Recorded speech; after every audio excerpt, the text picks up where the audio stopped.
ठीक है, हम पढ़ रहे हैं एलसीएम। एलसीएम होता क्या है? Least common multiple. Least common multiple, least यानी छोटे से छोटा, यानी लघुत्तम। क्या? लघुत्तम, छोटे से छोटा। कॉमन, मल्टीपल का मतलब होता है गुणज। क्या होता है? गुणज। क्या होता है? गुणज यानी पहाड़ा। क्या होता है? पहाड़ा। ठीक है, कॉमन यानी जो दोनों में आए, इवेनिस्ट, दो पर ले रहे तो दोनों में आए, तीन ले रहे तो तीनों में आए, ऐसा। लघुत्तम, हिंदी में एक वर्ड आता है इसके लिए, लघुत्तम समापवर्त्य। क्या होता है? समापवर्त्य। सम यानी समान, अपवर्त्य यानी गुणज, वही बात आ गई। ठीक है, तो लघुत्तम समापवर्त्य यानी कि ऐसी संख्या जो हम दो संख्याएं ले, तीन ले, चार ले, जितनी भी संख्या ले उनसे बड़ी हो और उन सबके पहाड़े में वो आती हो। ठीक है, समझ रहे हो? ओके, जैसे मैंने लिया 12 और ये लिया 18, तो देखो 12 का पहाड़ा लिखेंगे, 12, 24, 36, ठीक है, 48, 60, ऐसे चलता जाएगा।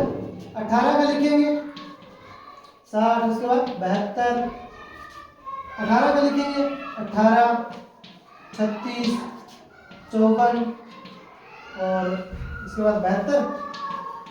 ठीक है, आगे। तो अब देखेंगे इसमें कॉमन क्या क्या है। कॉमन देखें तो देखो 36 भी आ रहा है, आ रहा है ना? सार्वगुणज, क्या बोलते हैं इनको? सार्वगुणज। सार्वगुणज कौन कौन से आ रहे हैं? जैसे 36 आ गया, और क्या है? 72 भी दिख रहा है।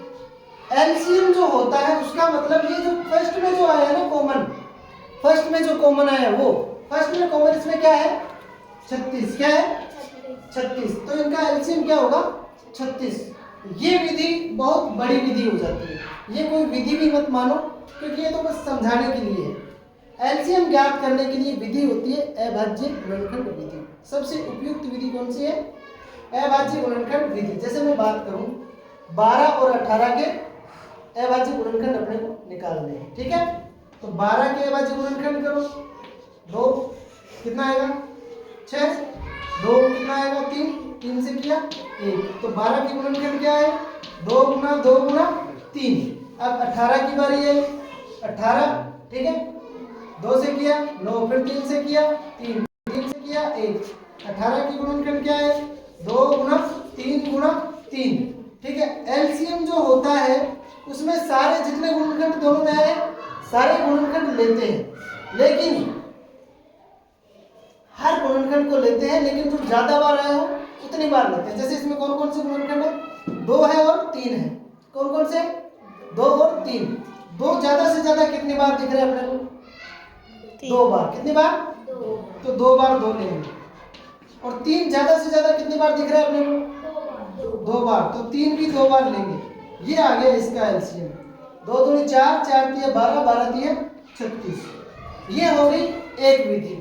इसको समेकित रूप से भी लिख सकते हैं, एक साथ भी दोनों को लिख सकते हैं। उसके लिए हम क्या करेंगे? 12 और 18 को एक साथ लिख लिया, 12 और 18 को एक साथ लिख लिया, 2 का भाग देंगे, इसमें जा रहा है 6, इसमें जा रहा है 9। अब देखो यहाँ पे 6 है, यहाँ पर 9 है। अभाज्य गुणनखंड विधि में अभाज्य गुणनखंड लेते हैं, अभाज्य संख्याएं लेते हैं। तो अभाज्य संख्या सबसे छोटी 2 है, तो 2 का भाग तब तक देते रहेंगे जब तक दोनों में से किसी एक में जा रहा हो। 6 में जा रहा है, 9 में नहीं जा रहा, कोई बात नहीं, 6 में तो जा रहा है ना, 6 में तो 2 का भाग देंगे, 6 में गया 3 आ गया और यहाँ पे आ गया 9। ठीक है, अब 2 का भाग नहीं जा रहा, 2 के बाद पकड़ो 3 को, लिया 3, यहाँ पे आया 1 और यहाँ पे आ गया 3, अब फिर 3 का जा रहा है 1 और 1, लास्ट में 1 1 आ गए, बस हो गया अपना एलसीएम। अब एलसीएम क्या है? सारे गुणनखंडों को लिख दो, 2 गुना 2 गुना 3 गुना 3, 2 गुना 2 गुना 3 गुना 3। देखो मिलान कर लो, सेम ही आएगा, हर बार सेम आएगा। समझ गए या नहीं समझे? ये होता है एलसीएम, लीस्ट कॉमन मल्टीपल, लघुत्तम समापवर्त्य। समझ गए?